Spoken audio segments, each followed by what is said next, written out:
Brett Pontecorvo here at mainstagetoableton.com, and today we're going to talk about 3 ways you can make your chord triggers a little bit more interesting.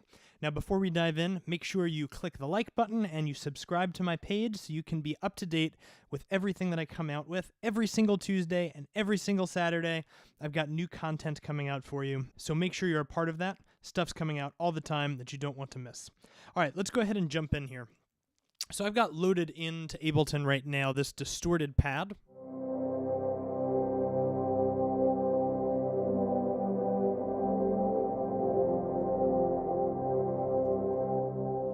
And I'm going to add a MIDI device to it. So over here in the categories area, if you go to MIDI effects, we're going to drop in the chord device.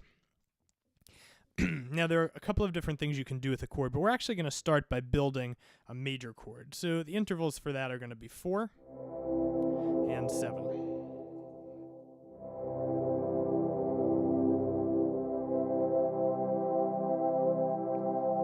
Now, the first thing that you can do really easily to make your chords more interesting is to add an octave on the top. So for Shift 3, I'm going to go ahead and type in a 12. That's 1 octave. I'm going to open this filter here a little bit so you can hear better. And when Shift 3 is off, and on. So it's just a little bit more present. It's a little bit more of an interesting sound. The second thing that you can do is you can use these guys here to adjust the velocity. Now, as a general rule, things that are lower do not need quite as much push. So we're going to go ahead and bring this down a little bit. We'll bring this down less, and we're going to boost this higher octave just a touch.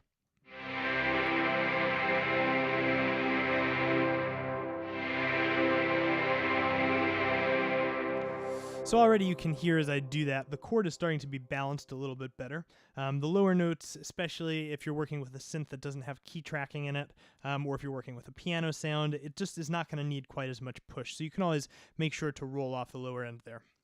Now, the third thing that I really like to do when I'm working with chord triggers is to group them in MIDI effect racks. And the reason that I do that is because that allows me to have multiple chord triggers for different keys without having to worry about changing any of the settings on my chord device while I'm playing. So if you click on Chord and hit Command G, it's going to put it automatically in a MIDI effect rack. And by clicking these 3 lines here, you're going to reveal your chains. If you go into the key section, you'll see right now that no matter where I am always going to be making the same chord. But what if I wanted this to be my C chord? Well, I could adjust this chain and move it to whichever C. I'd like. I'm going to move that 1 octave up.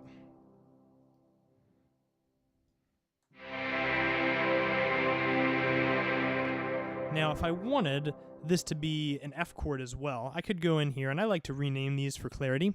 So you can do that by hitting Command R and typing in C major. And you can hit Command D to duplicate that, and we can rename this F major.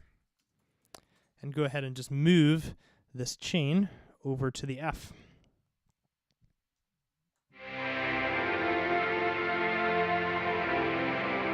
And if you wanted to do the same for G, you could Command D, rename this G major, and move your chain.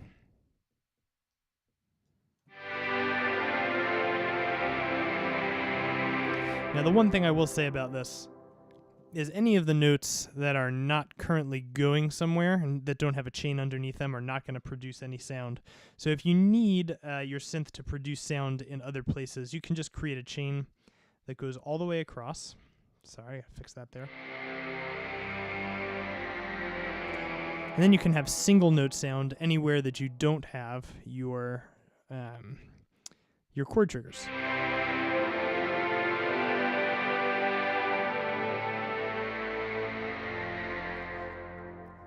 All right, That is all for today. Those are 3 ways you can spice up your chord trigger sounds. Be sure to like and subscribe. And you can head over to my website as well, to mainstagetoableton.com/go, to get your free copy of the Fast Track Patchless Guide. And that's going to help you move from a Mainstage and Logic based setup to an Ableton based setup. And it's going to have you set up with a real-time patch list that you can use for your live performances. Looking forward to seeing you there.